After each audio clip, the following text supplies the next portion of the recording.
একটা বিষয় কি খেয়াল করেছেন, আগের দুজন সর্বোচ্চ নেতার নামের আগে আয়াতুল্লাহ ছিল, কিন্তু মোস্তফা খামেনি সর্বোচ্চ নেতা হওয়ার পরেও আয়াতুল্লাহ নন। এই বিষয়টা একটু সহজে বোঝার চেষ্টা করি। ইরান বা শিয়া মুসলিম বিশ্বে আয়াতুল্লাহ একটি অত্যন্ত শক্তিশালী এবং সম্মানজনক পদবি, কিন্তু চাইলেই কেউ এই পদবি ব্যবহার করতে পারেন না। তাহলে একজন ব্যক্তি কিভাবে আয়াতুল্লাহ হয়ে ওঠেন? আয়াতুল্লাহ হওয়ার যাত্রা শুরু হয় উচ্চতর ধর্মীয় শিক্ষা প্রতিষ্ঠানে, যাকে বলা হয় হাউজা। এটি সাধারণ স্কুলের মতো না। এখানে তিনটি প্রধান স্তর পার করতে হয়। ১ নম্বরে মুকাদ্দামা। এখানে আরবি ভাষা, সাহিত্য এবং যুক্তিবিদ্যার উপর দখল আনা হয়। দ্বিতীয় ধাপ হল সুতু। এই স্তরে ইসলামিক আইন বা ফিখা এবং এর মূলনীতিগুলো গভীরভাবে শেখানো হয়। শেষ ধাপ হল খারিজ। এটি সবচেয়ে কঠিন এবং উচ্চতর স্তর। এখানে নির্দিষ্ট কোনো পাঠ্য বই থাকে না, বরং ছাত্ররা বড় স্কলারদের সাথে তর্ক বিতর্কের মাধ্যমে নিজস্ব জ্ঞান তৈরি করে।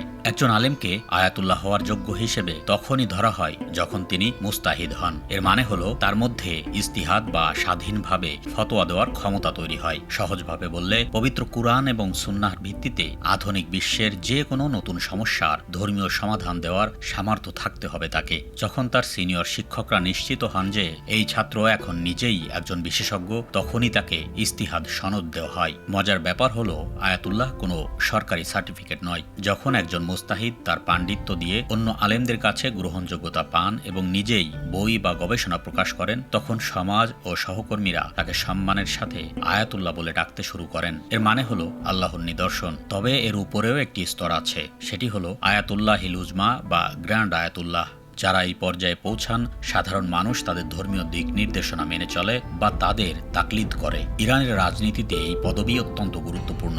আগের দুজন সর্বোচ্চ নেতা গ্র্যান্ড আয়াতুল্লাহ হয়েছিলেন। অপরদিকে মোস্তফা খামেনি ধর্মীয় শহর কোমে পড়াশোনা করেছেন, মাদ্রাসায় শিক্ষকতাও করেছেন, কিন্তু ধর্মীয় পদমর্যাদায় তিনি এখনও হুজ্জাতুল ইসলাম, যা আয়াতুল্লাহ পদবীর এক ধাপ নিচে। অনেকের মনে প্রশ্ন, একজন পূর্ণাঙ্গ আয়াতুল্লাহ না হয়েও তিনি কিভাবে সর্বোচ্চ নেতা হলেন? এর উত্তর লুকিয়ে আছে ইতিহাসের এক রোমাঞ্চকর মোড়ে, যা ঘটেছিল ঠিক ৩৬ বছর আগে তার বাবার বেলায়ও। ইসলামী বিপ্লবের পর ইরানের প্রথম সর্বোচ্চ ধর্মীয় নেতা হন আয়াতুল্লাহ রুহুল্লাহ মুসাভি খোমেনি, যাকে আয়াতুল্লাহ খোমেনি নামে সবাই চেনেন। খোমেনি ১৯৮৯ সালের ৩ জুন মারা যান। ইরানের আকাশে তখন শোকের কালো মেঘ, পুরো দেশ অভিভাবকহীন। চারদিকে কেবল একটাই প্রশ্ন, এর পরে কে? ইরান তখন মাত্রই ইরাকের বিরুদ্ধে ৮ বছরের বিধ্বংসী যুদ্ধ শেষ করেছে। দেশটির অর্থনীতি পঙ্গু, রাজনীতি অস্থিতিশীল। এমন সময়ে একজন যোগ্য নেতা না পাওয়া গেলে পুরো বিপ্লব ধূলিসাৎ হয়ে যেতে পারে। পরের দিন জরুরি বৈঠকে বসল ৮৬ সদস্যের বিশেষজ্ঞ পরিষদ, যাকে বলা হয় মাজলেসে খবরেগান, যাদের কাজ হলো সর্বোচ্চ নেতা মনোনয়ন ও পর্যবেক্ষণ। বৈঠকে উপস্থিতদের মধ্যে বেশ কয়েকজন প্রভাবশালী ব্যক্তি ছিলেন। এদের একজন আকবর হাশেমি রাফসানজানি। তিনি ইরানের ইসলামী বিপ্লবের অন্যতম সংগঠক ছিলেন। পরবর্তীতে দেশটির প্রেসিডেন্টও হন। সভাটি তার নেতৃত্বেই বসেছিল। হঠাৎ তিনি পরবর্তী সর্বোচ্চ নেতা হিসেবে ৫৮ বছর বয়সী সৈয়দ আলী হোসেইনি খামেনির নাম প্রস্তাব করেন। ওই সময় খামেনি ইরানের রাষ্ট্রপতি ছিলেন। তখন পুরো হলের পরিবেশটা পাল্টে গেল। সবাই যখন ভাবছিল খামেনি খুশি হবেন, ঠিক তখনই তিনি দাঁড়িয়ে গেলেন।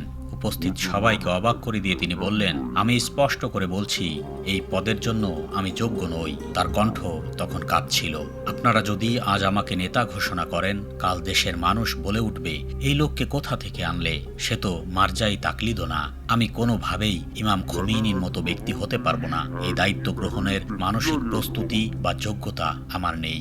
সভায় উপস্থিত কেউ কেউ সংবিধানের রেফারেন্সও সামনে আনেন। সেখানে বলা ছিল নেতা হওয়ার জন্য মার্জা হওয়া বাধ্যতামূলক, কিন্তু খামেনি তখনও মার্জা নন। তারা বলছিলেন, আমরা সংবিধান ভাঙতে পারি না। এটা ঠিক যে খামেনি ভালো লোক, কিন্তু তিনি সর্বোচ্চ নেতা হওয়ার শর্ত পূরণ করেন না। তর্ক বিতর্কে সভা যখন চূড়ান্ত সিদ্ধান্তে আসতে পারছে না, তখন একটি গোপন কথা ফাঁস করেন হাশেমি রাফসানজানি। তিনি জানান, মারা যাওয়ার আগে ইমাম খোমেনি তার কাছে বলেছিলেন, যদি আমি না থাকি, খামেনি পারবে এই বিশাল বোঝা বইতে।